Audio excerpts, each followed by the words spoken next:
Good afternoon, everyone. Secularist of the Year is an opportunity to celebrate the outstanding groups and inspiring individuals advancing secularism and related human rights. The winner will receive £5,000 in news notes in recognition of their outstanding work in this area. Last year, the prize was awarded jointly to Phil Johnson and the Reverend Graham Sawyer for their work campaigning on behalf of survivors of child abuse in the Church of England. Other past winners have included the charity Educate Together for their work in running equality-based inclusive schools in Ireland, and also Charlie Hebdo for its courageous response to the terror attack on its Paris offices, and also the former Turkish opposition MP Shafak Parvi for her international work promoting secularism, human rights, and gender equality. She's now working at the United Nations. But before we announce this year's winner, I'd like to introduce our distinguished guest presenting the award, Geoffrey Robertson QC. Geoffrey actually doesn't really need an introduction, but for those of you who aren't familiar with his work, he's a barrister, academic, author, and broadcaster. And above all, he's a human rights defender. During his distinguished career, he's represented author Salman Rushdie. He defeated a prosecution brought by Christian morality campaigner Mary Whitehouse, you are allowed to hiss, against the play Romans in Britain. And in his 2010 book, The Case for the Pope, Geoffrey criticized none other than Pope Benedict XVI, yes, for protecting clerical pedophiles.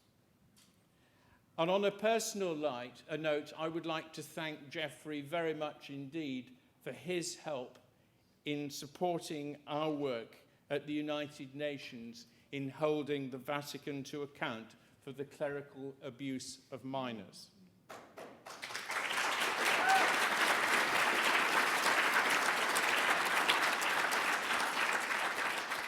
Thank you. I'd now like to hand over to Geoffrey to say a few words and to announce the winner of the £5,000 prize. I'm dying to know who it is too.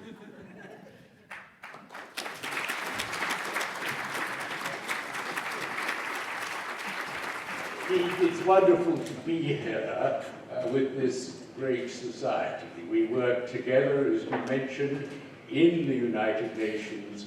I've written a book called The Case of the Pope, and note it was the case of and not the case against. I didn't want to appear biased. In that book, I accused Benedict of really running an organization that had committed crimes against humanity.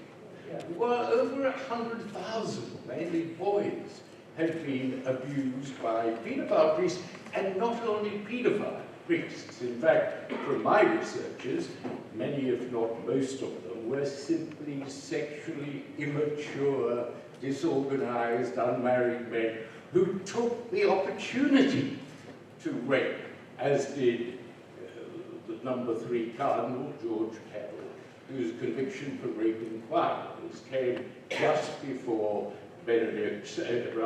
Francis's announcement of the Church's new plan. But, you see, the problem goes back to the fact that clerics aren't allowed to marry, to the fact that children as young as 7 are indoctrinated into believing that the priest is the agent of God. And so they unflinchingly obey their orders. And the priests, whether they're pedophiles or not, take advantage of them. That is how this crime against humanity has emerged, with the Vatican, to whom these cases are reported, authorizing the transfer of priests to parishes where they reoffend. So this is really a terribly serious, basic, fundamental matter.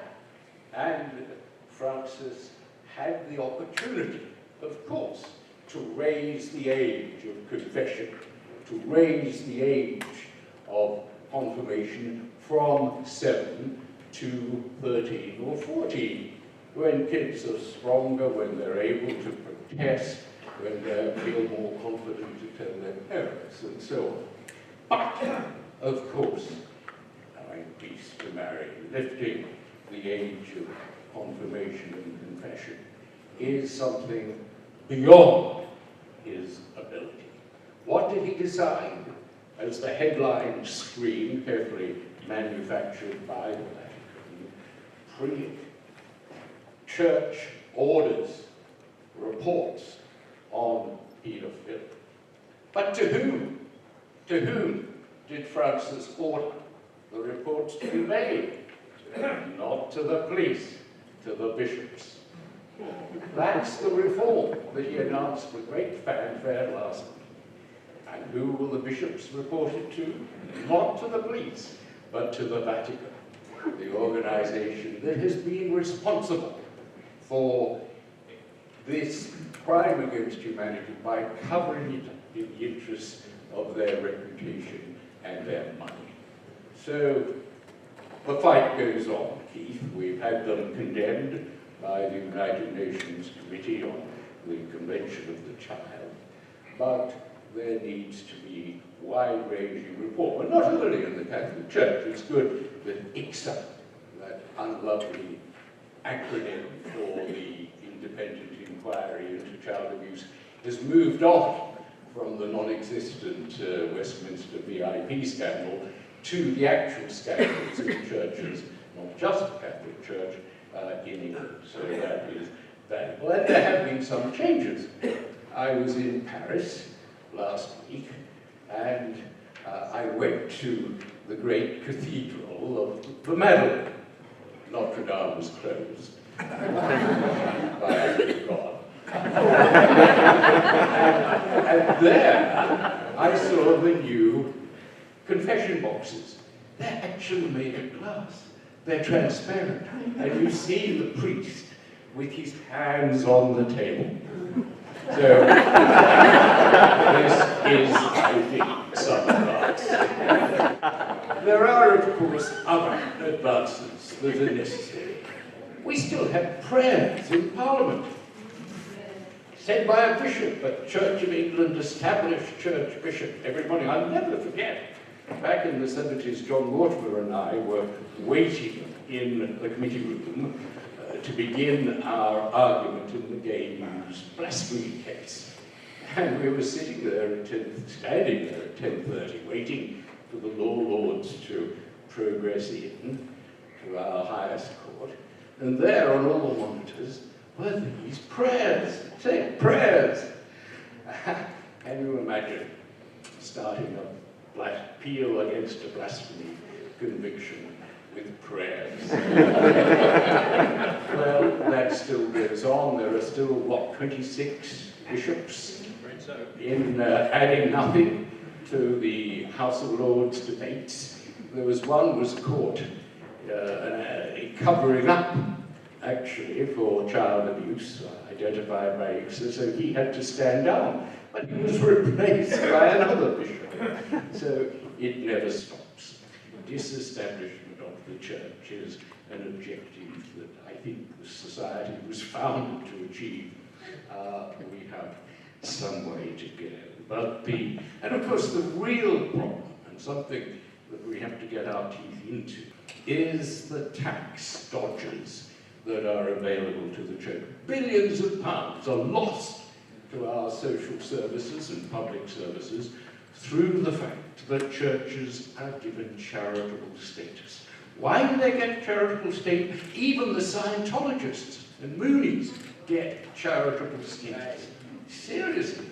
And this goes back, would you believe, to 1597, to the reign of Queen Elizabeth, when a statute was passed. And America copied it as well.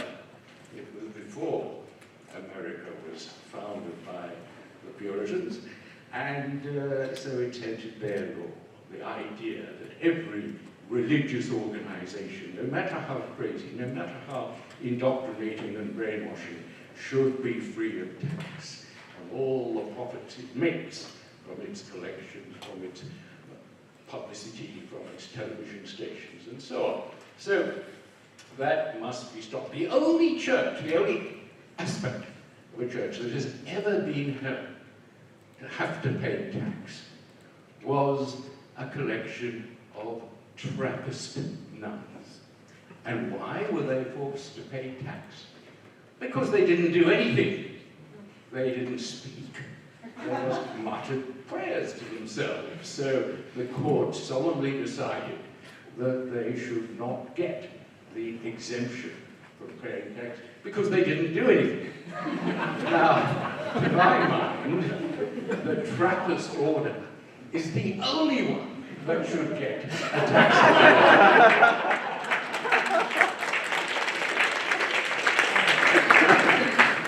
But twas ever thus.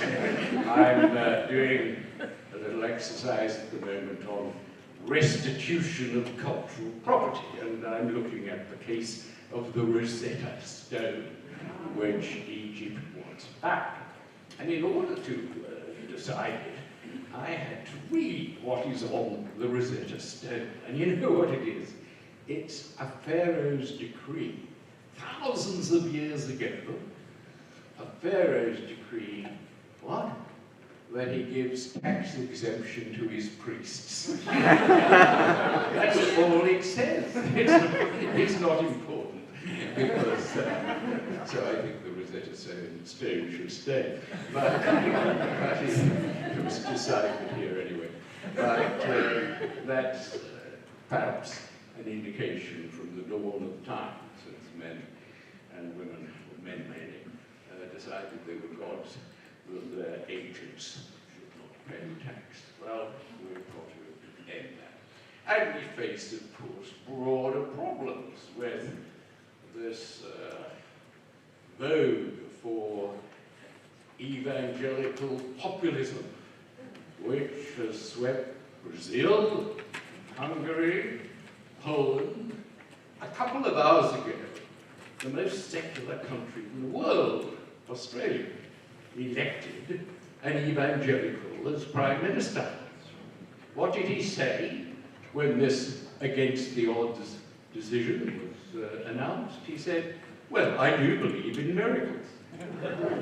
Well, of course, there is the Trump Alabama the other day deciding to ban abortion even in the case of rape, and setting up a case for the Trump Supreme Court, which is increasingly being dominated by Neil Gorsuch, who is a brilliant judge, and I fear will become in time the leader of the court. He, of course, like myself actually, was taught, became by John Phillis at University College in Oxford, famous, infamous, for writing all those articles demanding that abortion remain illegal.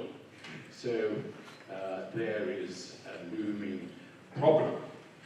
Who will be our next Prime Minister? At least Boris is in favour of abortion. He's had a view himself. But if it's Mr. Rees-Mogg, he said, quite frankly, that he thinks it should be outlawed even in cases of rape. So their Alabama man threatens one day to be leader of the Conservative Party.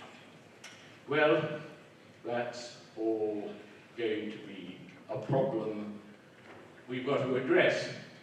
But there is one problem, a peculiarly British problem, and it leads me to introduce our Secularist of the Year. For me, I think the most stomach-turning, the most disgusting picture I saw on television last year, I'm sure you remember it, was thousands of men, most of them bearded, screaming in the streets of Lahore in Pakistan for the hanging, for the death of a mother, 3 children, who'd been convicted of blasphemy. And this, let me remind you, was a poor woman who'd been working in the field all day. She was illiterate, she was trying to earn her poor crust of bread, and she was thirsty. So she drew water from the well, and she found a cup there, which she drank from. A neighbor said, "You're a Christian. You shouldn't be drinking from a cup that Muslims drink from." And there was a great scene, hysterical. People started to demand she be prosecuted for blasphemy. And she was. And she was sentenced to death, to hang, for drinking from a cup that persons of other religions had drunk. Well, she was in prison, death row, for 8 years. 8 years, in the course of which 2 of her defenders were assassinated. The Prime Minister, the Governor of the Punjab, and a minister, the only Christian minister in the Pakistani government. What a terrible thing to happen. And of course, she has last week, I think, been given asylum in Canada. Did Britain offer her asylum? No, it didn't. We shut her. Not any minister of government, and not the opposition, said a word to offer her asylum. And we were responsible. In 1860, we imposed the law of blasphemy, the British law of blasphemy, on India and Pakistan. We were together then. And, of course, in 1990, added to it was the brutal Sharia punishment of death. But we were responsible, as we are responsible for blasphemy laws in 50 countries of the Commonwealth. But in Pakistan, where they are particularly obnoxious, and so we, her defenders, people of enormous courage, prepared to risk assassination, to argue that case, eventually successfully, in the Supreme Court. In Britain, we talk amongst ourselves of courageous barristers. Well, the only courage we have to show is to put up with the insults from some judge who's got a grumbling ulcer. Life is utterly peaceful and safe. I got some death threats when I was defending Julian Assange, the Americans, but they came by email, so I didn't like when I defended Salman Rushdie, Scotland Yard, an anti-terrorist squad, got in touch with me. They said, "You're a grade 3 tyrant," because there's a danger that some fanatic will not being able to find Salman, who was in hiding, will think that his lawyer is a satisfactory substitute. So they said, "We'll come round and show you how to help you detect any bombs under your car." So we thought they'd come round with some whiz-bang detector, bomb detector. They brought a broom and a mirror. They showed us how to tie the mirror to the car. My wife wailed, "But it all looks like a bomb under there." That was the extent of it. But in this case, in our Secularist of the Year award this year, we celebrate a man, a barrister, of enormous courage, who took Asia Bibi's case to the Supreme Court of India, who won it,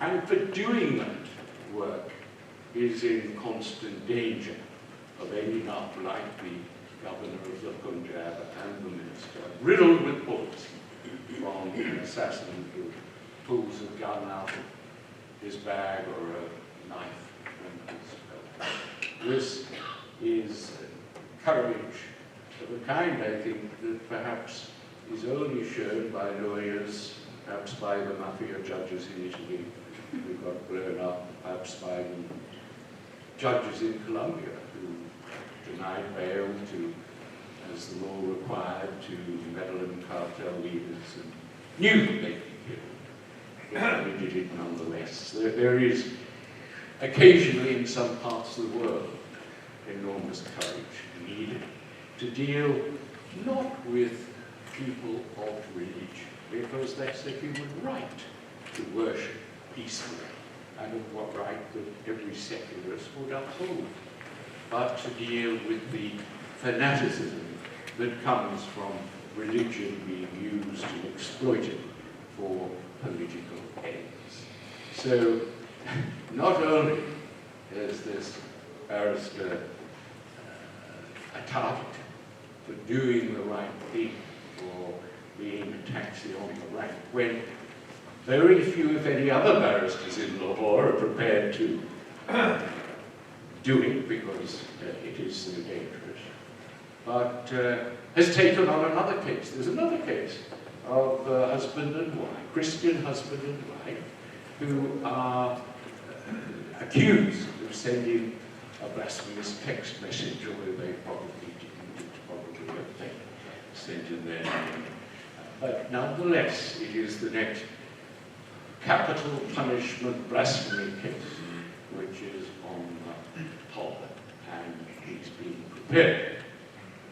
There's no one else to take it. So let me welcome to the stage Saif ul-Malook.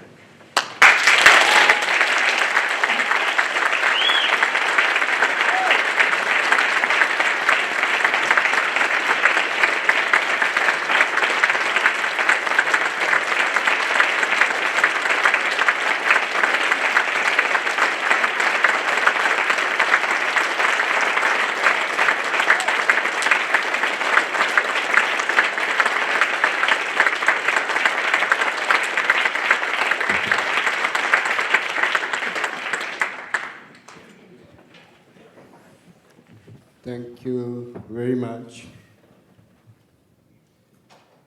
This gives me a courage to get back to my country and fight for the next woman who is now in the same death cell where I used to meet Asia Bibi in woman prison Multan.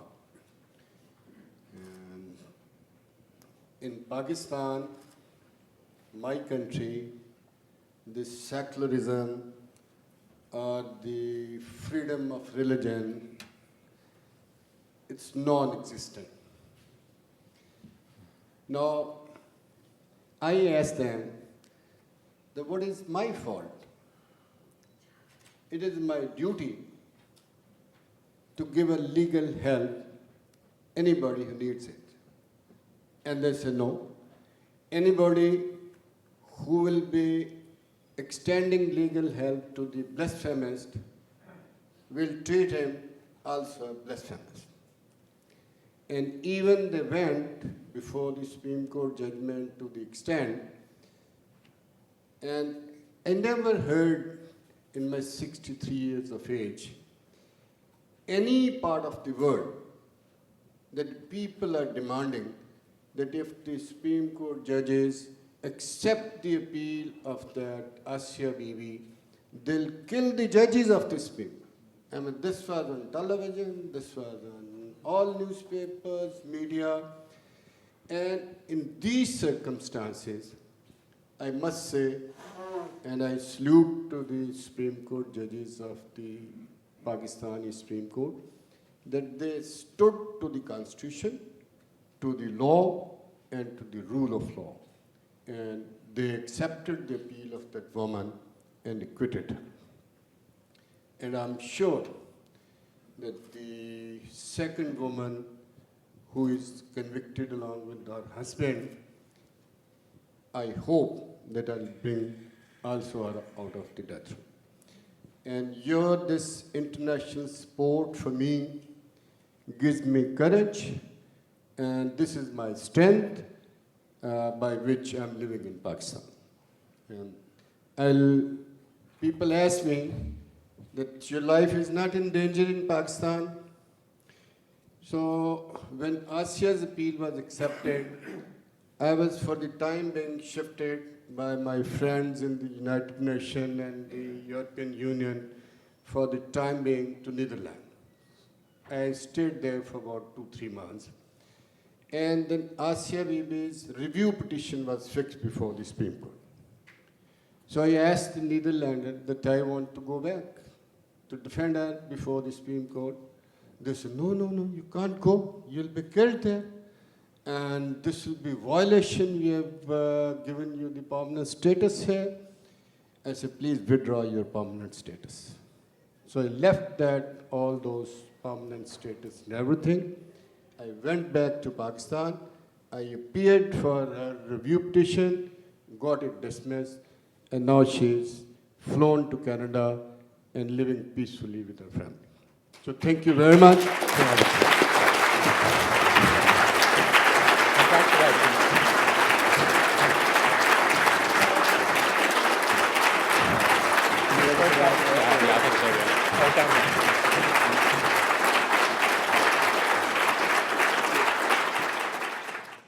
We move on. My goodness, what an act to follow.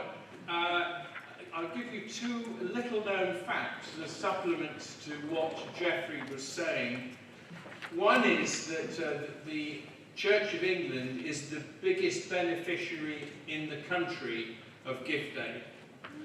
And the second one, little known, is that not only are there prayers in the House of Lords every day, but until the forerunner of the Supreme Court, which was the law lords sitting in the House of Lords, when they were there, they actually started every case with prayers, as I have recently been told. So, anyway, we're coming close to the end of Secularism 2019, but before we close, I'd like to award another prize. And this prize is given in recognition of an individual who's dedicated their lifetime to campaigning for secularism. And I was sort of looking around the room and thinking, oh, there must be somebody. And there's Barbara Smoker here. Well, shall we do it? What do you think? I thought there would be lots of opposition, but I was going to take a vote, but seemingly not. Barbara was president of the National Secular Society from 1971 to 1996. And indeed, when I joined as CEO, she was my first president. During that time, 25 years no less, she led a number of campaigns that succeeded in raising the profile of secularism in the public mind and in holding religious authorities to account. She gave lectures, went on speaking tours, and took part in interviews and debates on TV and radio. She even took a speaking tour of the United States in 1984 and has made repeated visits to India to speak on atheism and secularism. Barbara's always been a prolific writer. She produced a pamphlet called Eggs Are Not People, which she distributed to all members of Parliament to dissuade them from voting for a ban on embryo research. She's also published works on atheism, humanism, and free thought. Her most recent book was published just last year. She'll be selling copies of it outside, by the way. My God-Forsaken Life, Memoir of a Maverick. It's £10, I understand. It chronicles her life of activism and taking on injustices of all kinds, including her time in the Women's Royal Navy Service and her involvement in campaigns for voluntary euthanasia, nuclear disarmament, abolishing the death penalty, and legalising abortion, to name but a few. The book's an easy read. Barbara, however, has never been one to hide behind the pen, and in 1989, Ayatollah Khomeini, as you will know, issued the notorious fatwa encouraging Muslims to murder Salman Rushdie for publishing the Satanic Verses. Just a few months later, Barbara went nose to nose with thousands of hardline Muslims who marched through London to call for Salman Rushdie's execution. She was threatened by the marchers who were shouting, "Kill, kill, kill," and armed only with a banner that stated, "Free speech." She only escaped injury due to the intervention of a man she believes was a plainclothes police officer. Courageous, passionate and dedicated, it says here, with an endless drive to make difference and stand up for justice. That's Barbara Smoker. It now gives me, would you like to come up, Barbara?